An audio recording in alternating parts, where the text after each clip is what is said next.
Hi friends, welcome to my little word my little happiness. అందరూ ఎలా ఉన్నారు? బాగున్నారా? ఇప్పుడైతే పొయ్యి వెలిగించకుండా ఒక స్వీట్ చేసి చూపిస్తాను. అందరికీ తెలిసిందే, చూడండి ఒకసారి. ఒక కప్పు పుట్నాల పప్పు తీసుకోవాలి, అంటే వేపుడు శనగపప్పు. ఓకేనా ఫ్రెండ్స్? ఈ పుట్నాల పప్పుని మనం మిక్సీలో వేసుకుని బాగా గ్రైండ్ చేసుకోవాలన్నమాట. పౌడర్ లాగా గ్రైండ్ చేసుకోవాలి. నేను గ్రైండ్ చేసి చూపిస్తాను. చూడండి, ఒక మిక్సింగ్ బౌల్ తీసుకోవాలి. లోపు తీసుకుని మనం ఏదైతే గ్రైండ్ చేసి పెట్టుకున్నామో పుట్నాల పప్పుని అది మనం మిక్సింగ్ బౌల్లో వేసుకోవాలి.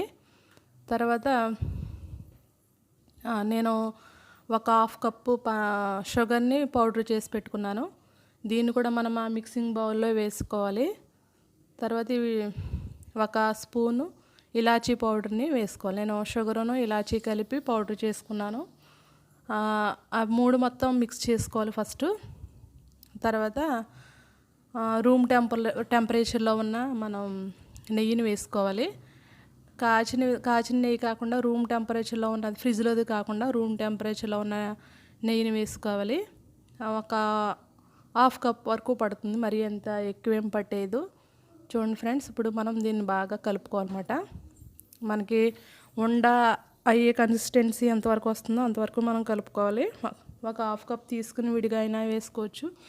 నేనైతే స్పీడ్గా చేసేస్తున్నాను అనమాట, వేయలేదు అలాగా.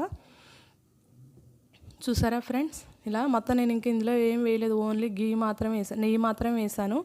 మీకు నెయ్యి ఎక్కువైపోతుంది అనుకుంటే కొంచెం పాలు కూడా చల్లార్చిన పాలు కూడా మనం వేసుకుని మిక్స్ చేసుకుని ఇలా ఉండయి కన్సిస్టెన్సీలో వేసుకోవాలి. అలా కాకుండా బిస్కెట్ల టైప్లో కూడా చేసుకోవచ్చు, అదే పాలకోవా టైప్లో. అప్పుడు ఇంకా కొంచెం నెయ్యి కానీ మిల్క్ కానీ వేసుకోవచ్చు. చూసారా ఫ్రెండ్స్? ఇలా మన లడ్డూల కింద చుట్టుకోవాలి. ఇలా చుట్టుకుంటే చాలా చాలా చాలా టేస్టీగా ఉంటుంది.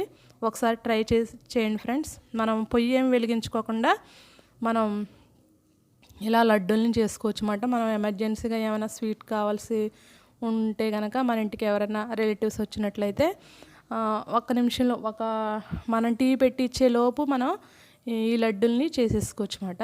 చూసారా? చాలా ఈజీగా చేసేయచ్చు. చూడండి, లడ్డు చేస్తున్నాను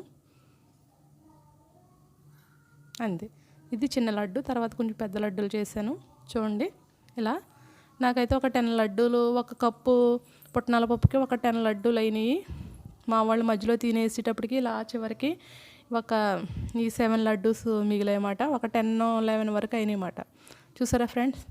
చాలా ఈజీగా మనం పొయ్యి వెలిగించుకోకుండా లడ్డూలు ఎలా చేయొచ్చో చూసారా? చాలా యమ్మీగా కూడా ఉంటాయి, స్వీట్గా ఉంటాయి. ఇవి పుట్నాల పప్పు స్మెల్ అస్సలు రాదన్నమాట.